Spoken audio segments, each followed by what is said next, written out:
অরিন্দম ঘোষ একটি বেসরকারি কলেজের পার্ট টাইম লেকচারার। তার স্ত্রী মিথিলা। একটি ট্রাকে ধাক্কা মেরে মিথিলাকে খুনের চেষ্টা করা হয়। অরিন্দম মিথিলার রক্তাক্ত দেহ নিয়ে ছুটে যায় নার্সিংহোমে। অরিন্দম মনে মনে ভাবে সে জানত এরকম একটি দিন তার জীবনে আসবে। আজ থেকে প্রায় 10 মাস আগে সে ঢুকে যায় পট্টনায়কদের জগতে। প্রকাশ পট্টনায়ক মাফিয়া জগতের একজন লিডার এবং ওই কলেজের ম্যানেজিং ডিরেক্টর। প্রকাশ পট্টনায়কের মৃত দাদার মেয়ে পল্লবী ওই কলেজে পড়ত।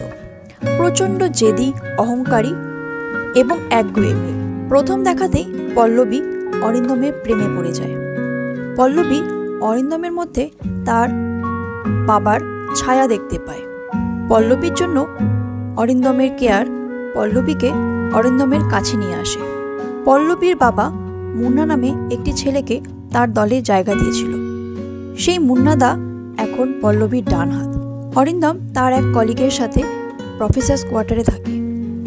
পল্লবী সেখানে এসে অরিন্দমকে বলে যে অরিন্দমের এখানে থাকতে অসুবিধে হচ্ছে, তাই সে তার বাংলোতে অরিন্দমকে রাখতে চায়।